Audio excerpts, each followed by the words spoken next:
이런 분위기가 자꾸 이제 거세지면서 국민의힘 내부에서도 상대적으로 온건한 입장을 가진 주요 정치인들의 행보가 제약되는 점도 없지 않은데 아까 이제 우리 허재무 씨가 얘기를 했지만은 그 한동훈 전 대표가 그렇죠. 최근에 누굴 만난다는지 기사를 통해서 알려졌는데 일단 김종인 전 국민의힘 비대위원장 봤다는 거고요. 두 번째로는 보수 농객 조갑재 닷컴의 조갑재 대표 봤다는 거고 세 번째로 유인태 전 의원을 봤다는 건데 우리 박진영 원장님 유인태 의원을 왜 봤을까요? 글쎄요, 졸다가 만나셨나? 도서관에서 졸다가 만나셨나 네. 두 분이? 근데 그 중도 확장성 부분에서 상대 진영의 사람을 만나는 그런 의미가 있습니다. 그러나 생각을 해보면요, 정통 보수를 만나셔야 돼요.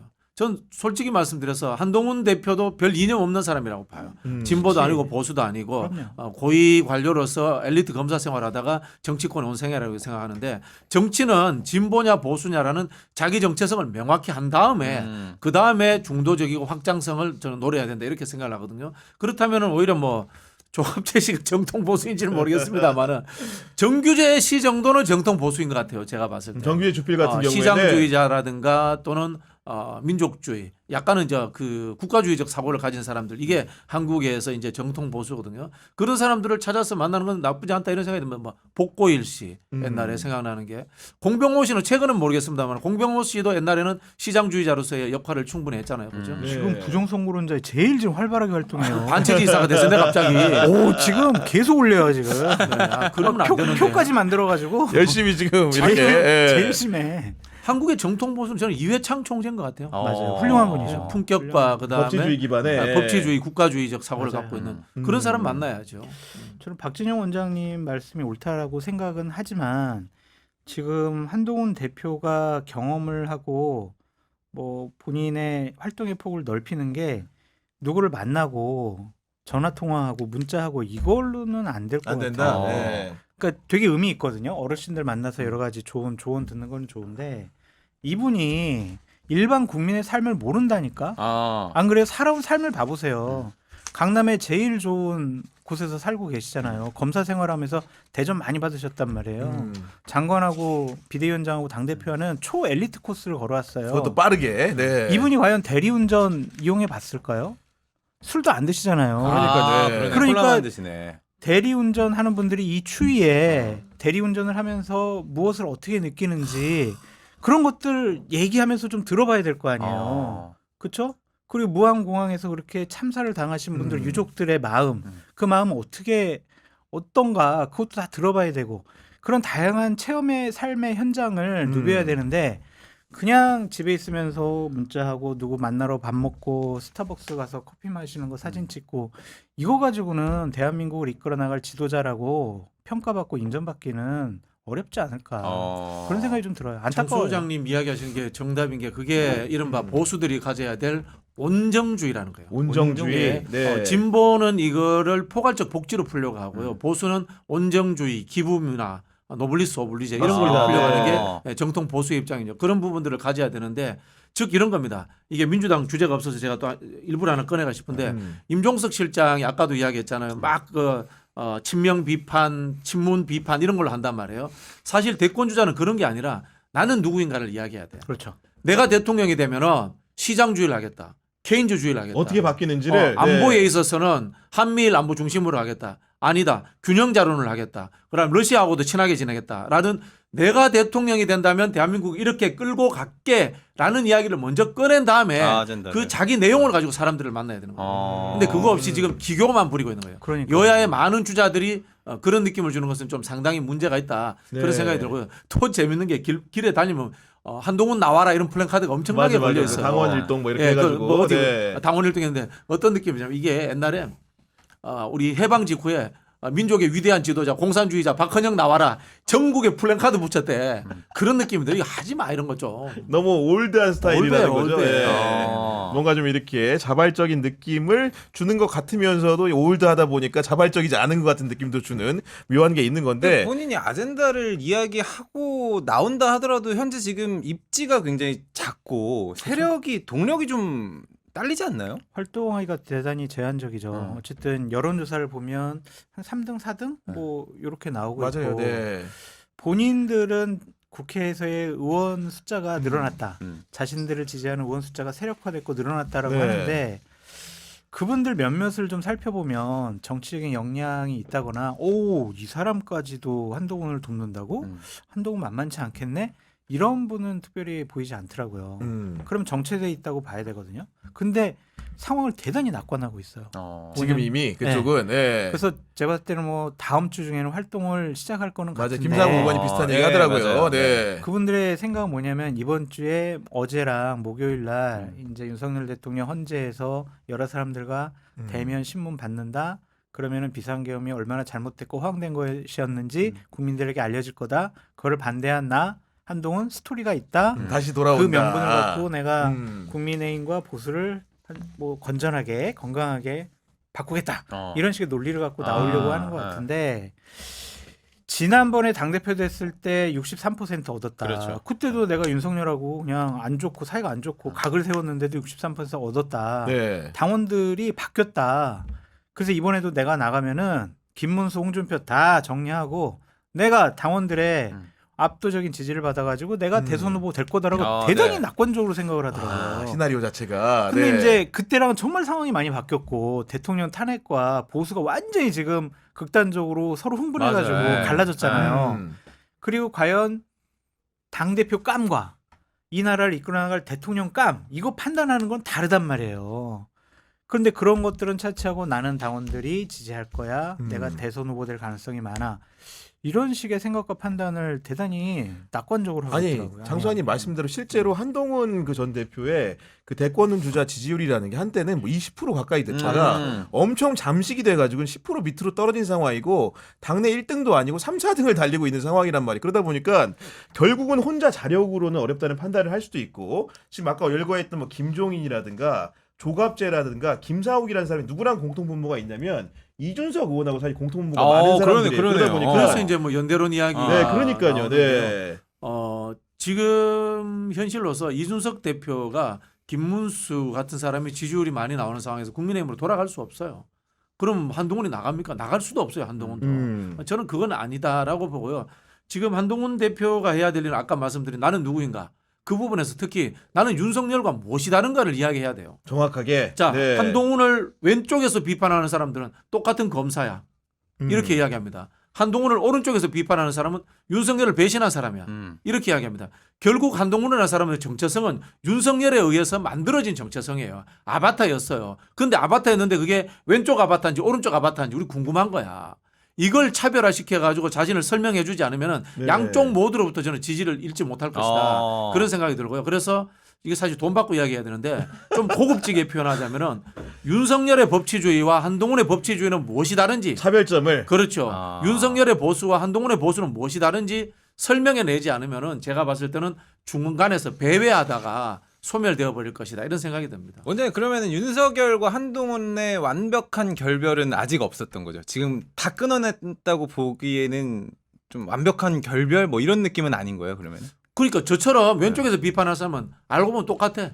초록의 동색이야. 그러니까 정체성 기준으로 네, 얘기하는 정체성 거지. 기준으로 이런 거예요. 예. 근데 외향적으로 지금 이제 그 헤어졌지만, 이런 뭐 네. 아스팔트 난동 세력들이 보기에는 배신자. 윤석열을 배신한 사람 이렇게 아. 보는 거잖아요. 이게 그러니까요. 정체성 혼란이 있는 거예요.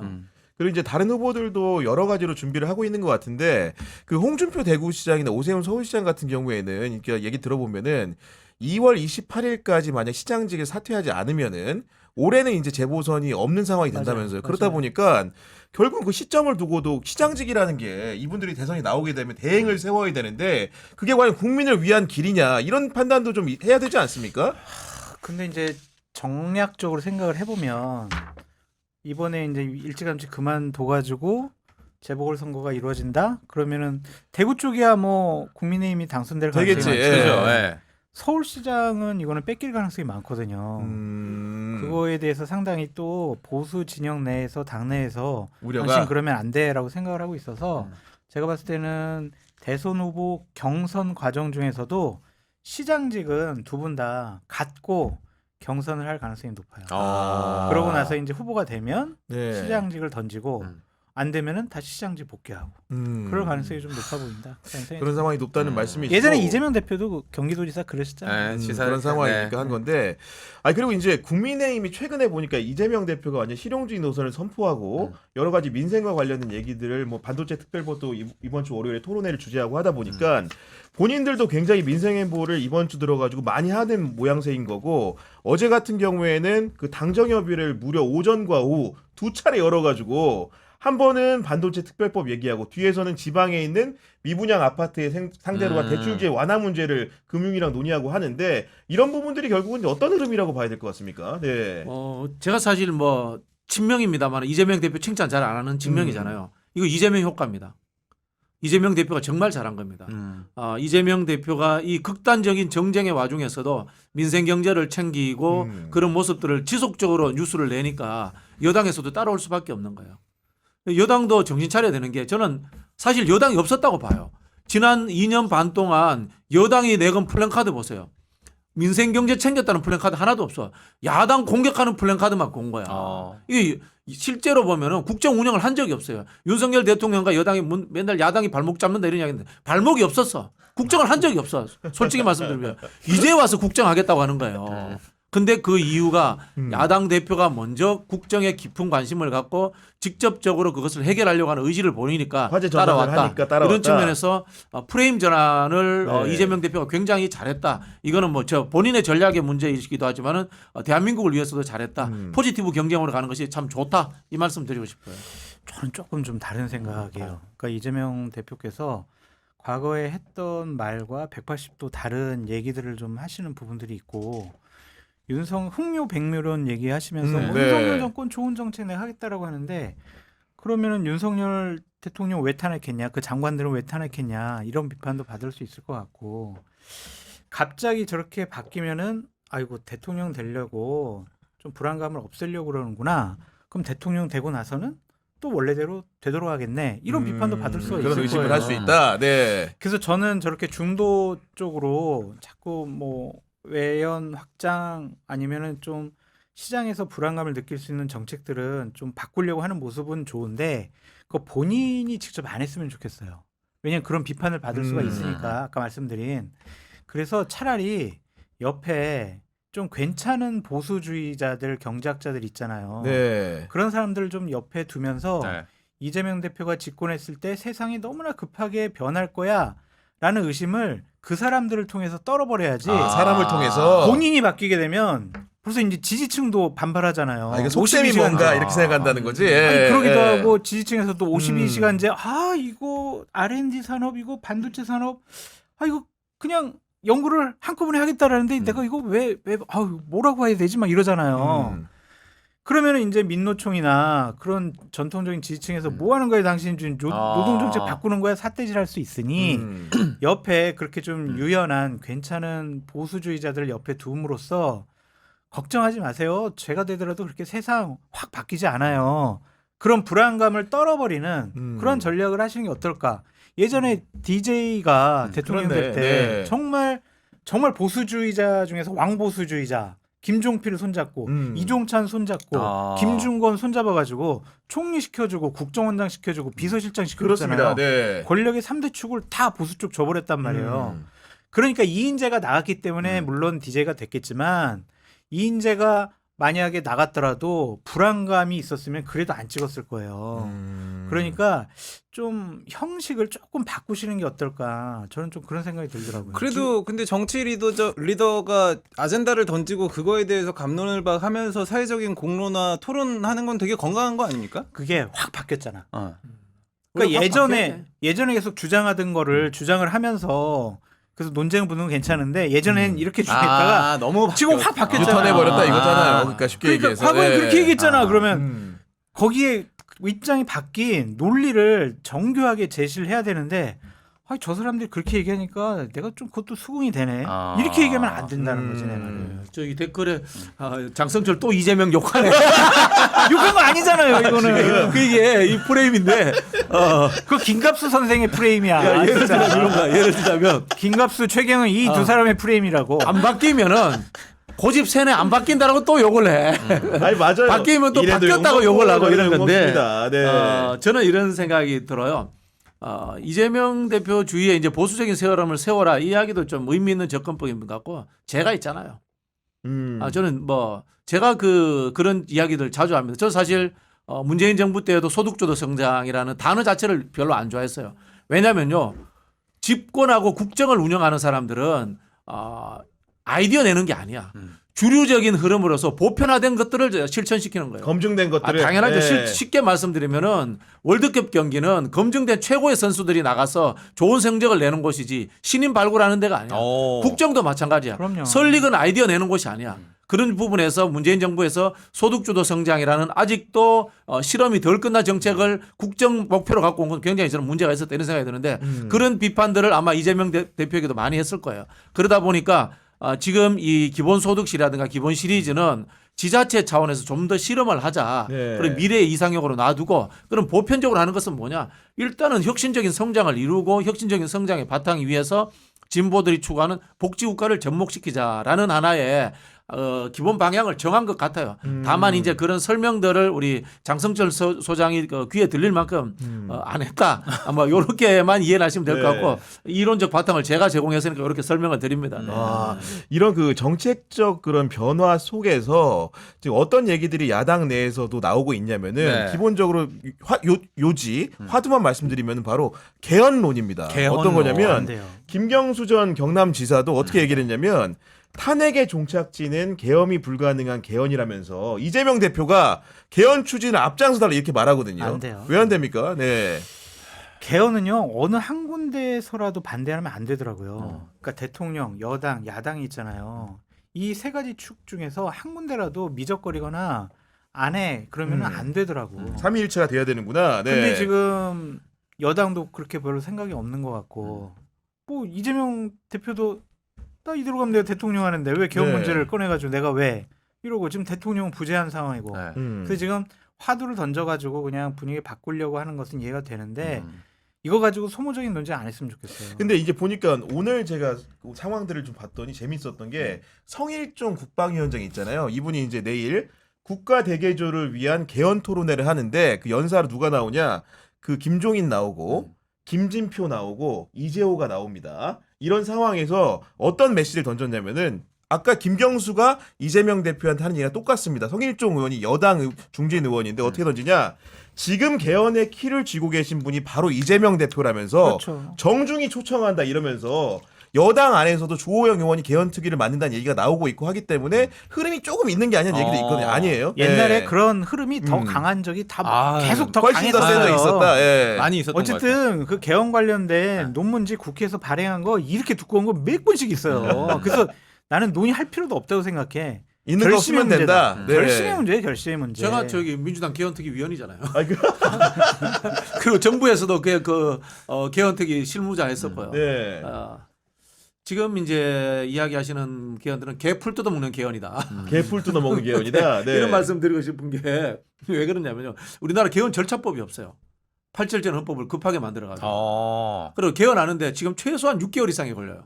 윤석열 탄핵되면은 2달 안에 대통령 선거를 하는데 그 시간 안에 개헌 불가능해요. 현실적으로. 현실적으로. 예, 불가능하고 그다음에 계엄령을 없애는 개헌을 하자. 이게 무슨 진짜 개풀 뜯어먹는 소리야. 국회 예산을 하는 개헌을 하자 이거잖아요. 지금. 저기 어떤 일이 있었냐면 세월호 사태 때 뭐 제 친한 형들인데 국회의원들인데 네. 전 국민 안전수영 교육법을 만들자 그러더라고.